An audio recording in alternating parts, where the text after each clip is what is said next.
US President Donald Trump signed the executive order on reciprocal tariffs on America's key trading partners, including India, on Wednesday. He called it Liberation Day for America.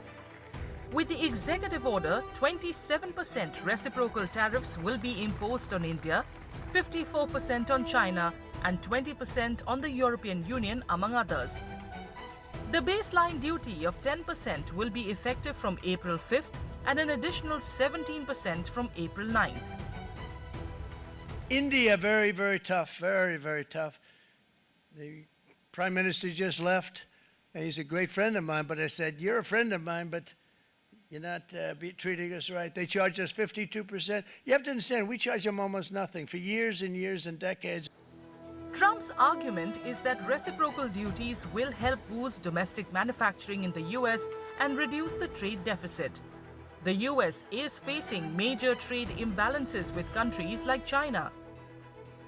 It all started with the announcements when the President Trump came into power, from first saying that there is America first, and then the reciprocal tariffs as a mean to harness the manufacturing or boost the manufacturing in US and overcome the fiscal deficit.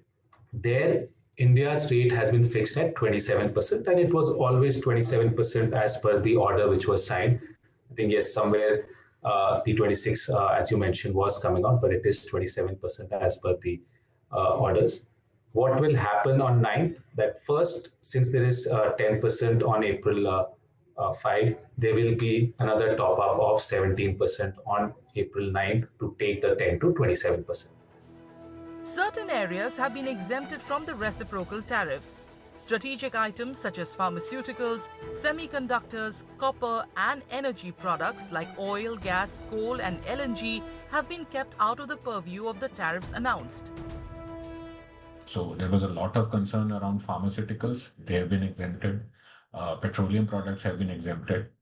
So impact in that sense would be felt on 80% of India's exports, and not on 20%, which are, say, petroleum products, pharmaceuticals, semiconductors, which have been exempted.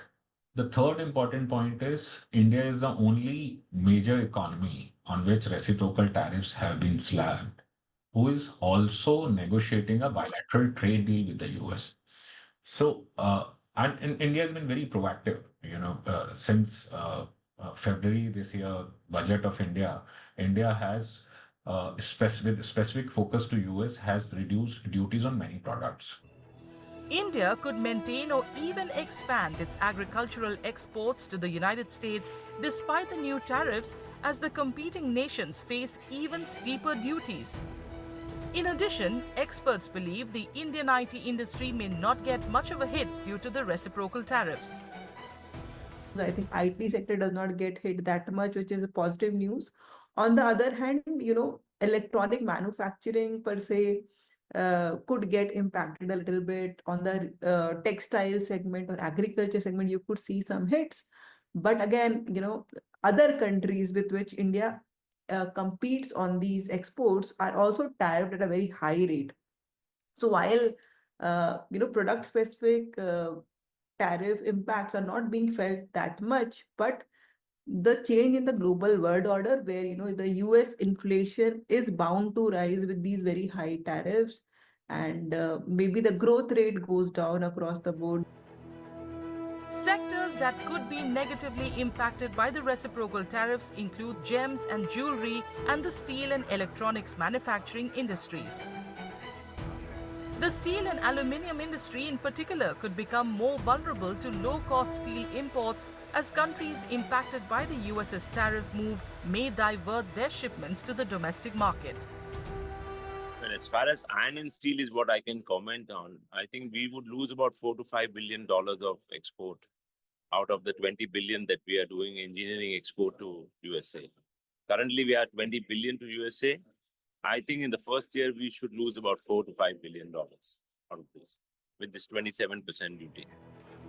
The first shock wave of the duties imposed on about 60 countries was witnessed by traders in the stock market, as it experienced a sharp decline in early trade on Thursday, dragged down by IT stocks and weak trends from the Asian markets. The stock markets have initially shown a panic reaction, but as time progresses, I think the stock markets would settle down because the companies which are listed on the stock markets will be the ones who will be impacted. And if I name some of the sectors, we can take leather, we can take gems and jewelry, we can take automotive components, we can take seafood, some textile companies here and there. So therefore, apart from these companies, I really don't see impact. Well, the overall export to the US for these companies, for those sectors, is going to be probably 3%. The Indian government, on its part, is closely monitoring the situation. According to the Ministry of Commerce, it is engaged with all stakeholders, including domestic industry and exporters, on the issue. Experts, however, suggest that the tariffs imposed by the US will bring up further opportunities for India in the trade supply chain.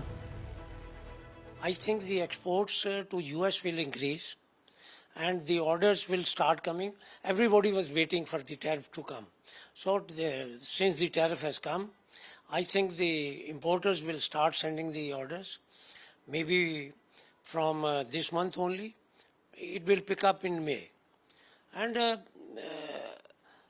I think this is a high time for the Indian exporters as well to improve the quality, improve the production, to cope up the demand. I expect the demand is going to be much more as compared to last year. During the visit of Prime Minister Narendra Modi to the United States in February this year, the two countries announced negotiations for a bilateral trade agreement with an aim to increase the trade to $500 billion by 2030. Trade representatives from both the countries are aiming at finalizing the first phase of this pact by September-October this year. The trade agreement will cover a wide range of issues of mutual interest, including deepening of supply chain integration.